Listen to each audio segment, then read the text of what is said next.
Assalamualaikum dan salam sejahtera. Sama kita sekali lagi dalam rancangan Jejak Usahawan Commerce Capital Sdn Bhd. Saya Muhammad Raizal bin Muhammad Zawawi. Hari ini kita akan menjejak 3 usahawan, satu dalam bidang pertanian dan 2 dalam bidang peternakan. Jadi mari kita jejak usahawan yang pertama dalam bidang pertanian. Sila.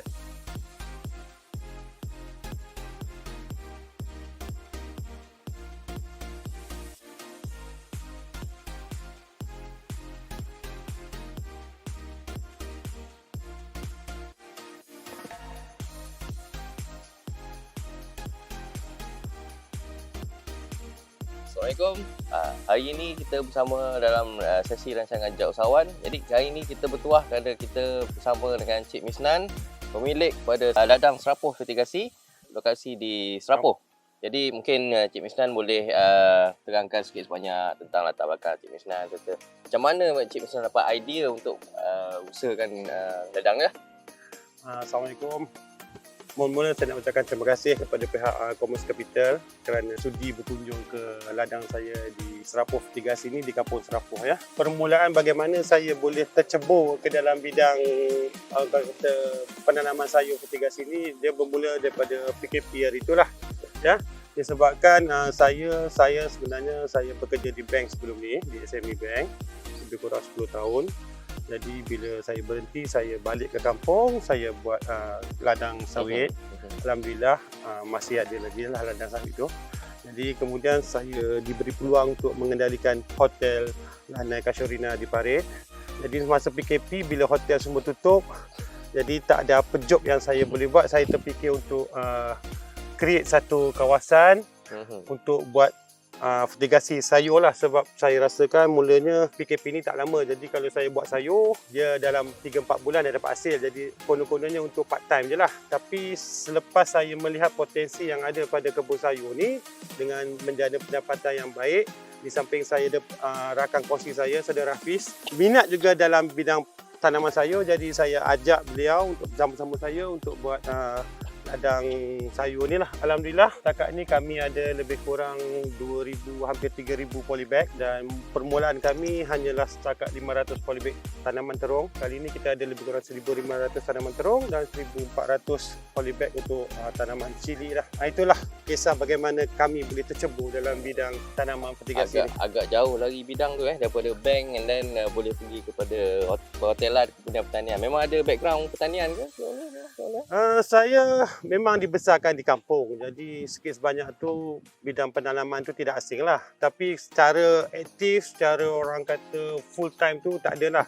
Cuma kami berdua suka mencari bidang baru, dan kami juga dapat ilmu daripada rakan-rakan yang pernah buat fertigasi. Dan selain tu kita cari, biasalah sekarang ni orang pakai kitab Quran kita, bukan kitab Quran lah, kitab Google tu. Jadi kita pakai Google.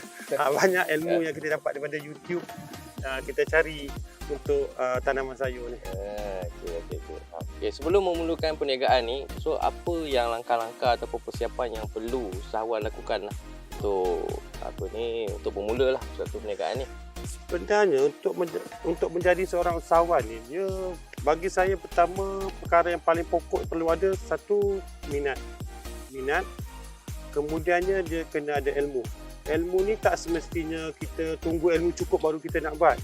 Kita boleh terus mula, dan di samping mula tu dari semasa ke semasa kita kena perlu menambah ilmu dalam bidang yang kita ceburi lah. Sebab dalam bidang fertigasi ni sebenarnya masih baru pada kami, dan bukannya nak tunggu sampai dapat penuh ilmu tu baru kita nak buat. So kita kena mula, dan kita sambil mula kita kena belajar. Jadi dari mananya kita belajar, orang kata daripada pengalaman kita. Kenapa pokok ni tak jadi? Kalau kita setakat teori je, kalau kita nak tunggu sampai orang kata cukup ilmu baru nak turun padang, memang sampai bila kita tak buat. Itu yang pertamalah. Kedua, ilmu. Ketiga, kita kena ada daya juang yang sangat orang kata kental lah. Sebab dalam bidang pertanian ni, bidang yang orang kata dirty works kan, yang memang tak digemari oleh orang. Tapi di sebaliknya tu, kalau kita lihat pendapatannya agaknya lebih lumayan. Itu dah jadi satu motivasi pada saya dan juga rakan saya untuk mencuburi bidang ni. Dan kepada para usahawan, tak kira lah usahawan apa, sebab sebelum ni masa kerja di bank dulu pun saya berkecimpung dengan bidang SME, dengan usahawan-usahawan kecil Bumi Putra ni. Yang paling penting ilmu, knowledge, kemudian daya juang dan juga kena tahan dengan segala cubaan yang datang. Tak kisah bidang apa. Ini pun sebenarnya nampak macam senang. Tapi hakikatnya kalau nak tahu yang mana dalam bidang pertanian, tahulah macam mana peritnya nak menghidupkan pokok yang seperti ini ni. Yang paling penting sikap tak mengalah tu dia lah. Sikap tak mengalah, betul. Okey Cik Misnan. Jadi apakah produk-produk yang yang dihasilkan di ladang Serapuh ini? Okey. Buat masa ni kita mengeluarkan terung dan juga cili dari jenis sekata lah. Dan saya melihat terung ni, kami orang rumah saya pun tengah buat satu uji kaji lah, bukan uji kaji lah, macam percubaan. Terung ni kita nak cuba potong nipis-nipis, kita buat macam crispy. Terung crispy. Keripik. Sebab apa yang saya dapat feedback daripada anak-anak saya dan juga warga saya memang sedap crispy. Tapi dia kena hiris nipis-nipis lah, macam ubi kayu tu. Dan ditambah dengan tepung memang sedap, sesuai. Inovasi baru tu. Dia agak sesuai. Itu produk yang boleh dikomersialkan lah. Tapi buat masa ni kami ada cuma 2 produk lah. Terung dengan ni. InsyaAllah selepas ni kami akan cuba untuk tanam jenis yang menjala pula, seperti timun, petola, kacang panjang dan mungkin juga termasuk kacang bendi sekali lah. Okey Cik Misnan, jadi apa keunikan daripada produk-produk yang ditawarkan ladang Serapuh ni? Keunikan daripada hasil terung ni, satunya kalau kita lihat terung yang ada dijual di mana-mana hypermarket ke supermarket, kalau kita lihat terung ni, dia punya kilat dia tu tak sama dengan yang ada di supermarket. Jadi nanti saya akan bagi oleh-oleh, tuan boleh rasa sendiri kemanisan terung baru yang diambil daripada ladang berbanding dengan yang di supermarket lah. Sebab di supermarket tu dah 3-4 hari dan dia punya warna tu pun dah agak pucat. Tapi yang ni masih segar lagi ya. Jadi kalau kita makan terung segar ni, kita dapat beza macam ikan segar dengan ikan ais lah.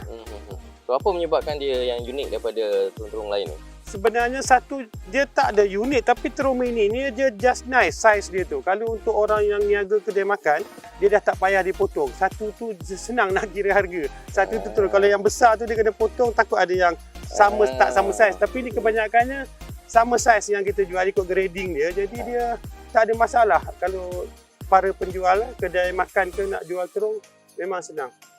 Okey. Faham. So kenapa Encik Misnan memilih kawasan ni sebagai ladang ketika tu, Encik Misnan? Pertamanya, bila saya mulakan kita punya projek tanaman terung ni, kita bermula di kawasan sana, dia agak belakang dan lebih kurang 500 polybag. Dan kawasan ni tu masa ni dipenuhi dengan semak samun dan rumput. Jadi bila melihat potensi yang ada, jadi saya berbincang dengan partner saya, kita ambil tanah, minta sewa tanah. Ini tanah daripada Dewan Orang Ramai Kampung Serapuh yang terbiar ni, kita usahakan. Dan nombor satunya, dia berdekatan dengan jalan raya. Jadi dia boleh menarik minat orang lain menampak kerja. Dan ia juga sebagai satu motivasi kepada saya dan juga partner saya. Sebab saya bercakap dengan partner saya, kalau tak jadi, kita tak tahu nak letak muka kat mana. Tapi kalau jadi, alhamdulillah kan, ramai yang berminat nanti lepas ni nak buat projek ni. Tapi sekarang ni alhamdulillah nampak gayanya dah menampakkan hasil. Jadi dah ramai yang datang. Pagi tadi pun ada orang daripada Jabatan Pertanian datang sebab dia lalu 2-3 kali lalu. Lepas tu hari ni tergerak dia nak singgah sebab dia kata dia nampak cantik.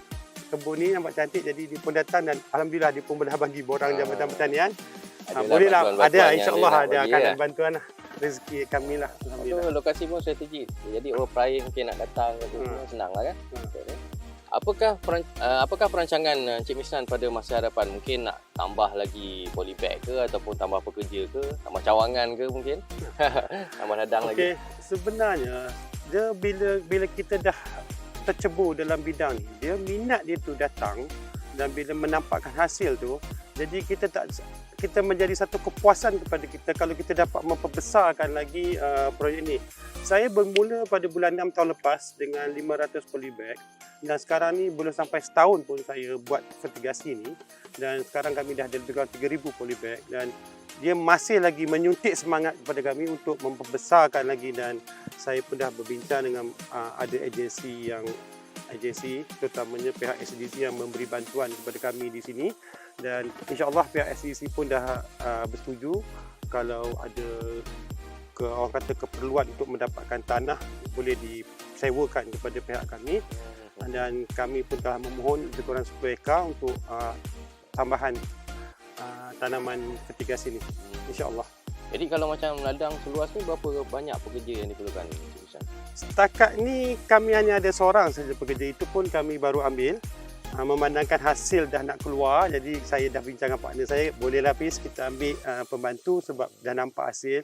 Dan sebelum ni memang kami berdua lah daripada A to Z, daripada menyiapkan plastik hitam, masukkan ke dalam polybag, tanam, penjagaan semua kami buat berdua lah, dan baru seminggu lepas kami ambil seorang lagi pekerja. Memandangkan kita start nak mengutip hasil dalam terung, kita dah kutip, cili dalam hujung tahun ini kita kutip. Okey Cik Misnan, macam mana kalau pengguna ataupun pembeli kalau dia nak beli produk-produk Cik Misnan ni?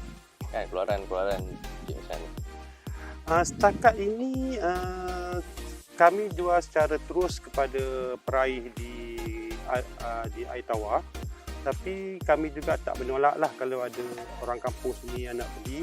Kita akan jual lebih murah daripada harga pasaran. Terus sekarang harga dalam RM6. Jadi orang kampung kita jual dalam RM5 lah. Dan kita pun kalau dia minta sekilo, kita taklah bagi sekilo. Kita bagi lebih lah, 2-3 biji lagi.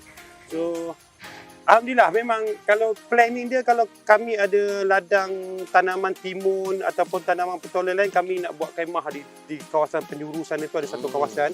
Kami nak buat kemah untuk kami jadi pusat pengumpulan sayur-sayur, dan selain untuk dijual terus kepada pasar-pasar borong, kami juga nak jual secara runcit kepada orang-orang kawasan sekeliling sini. Itu perancangan selepas ini lah. Okay, mungkin Cik Misnan boleh share nombor yang boleh dia orang hubungi ke kalau dia orang berminat? Kalau boleh hubungi saya atau nak belajar ke, nak melawat ke, nak kita berkongsi pengalaman, boleh hubungi saya di nombor 019 940 6372. Terima kasih.